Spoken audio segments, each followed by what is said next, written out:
তো খুব সুন্দর। পরমেশ্বর পিতাকে তো অসংখ্য ধন্যবাদ জানাই যিশুর নাম থেকে, আর যিশুগুলিকেও লাখ লাখ ধন্যবাদ জানাই। তো পরমেশ্বর পিতা আজকে যে লিডারগণকে এনেছেন ওনাদেরকে অসংখ্য ধন্যবাদ জানাই। আর পরমেশ্বর পিতা পুত্রপতি যারা আছেন তাদের অন্তর থেকে নমস্কার জানাচ্ছি। তো পরমেশ্বর পিতা আজকে তো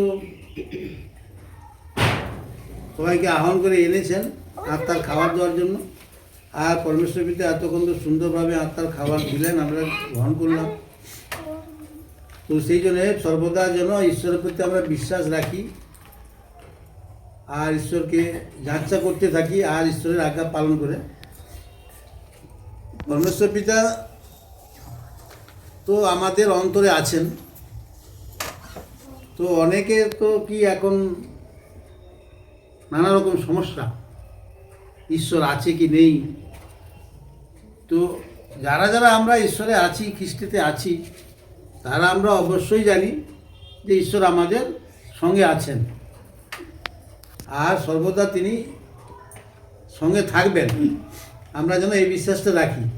কিন্তু আমরা কি করি না, পরমেশ্বর পিতার কাছে এসে যতক্ষণ আমাদের প্রয়োজন না মিটছে ততক্ষণ কিন্তু আমরা পরমেশ্বর পিতাতে থাকি, আর প্রয়োজন মিটে গেলে আমরা পরমেশ্বর পিতাকে ত্যাগ করে দিই। কিন্তু পরমেশ্বর পিতা, ঈশ্বর তাকে ত্যাগ করেননি, আমরাই তাকে ত্যাগ করে দিই।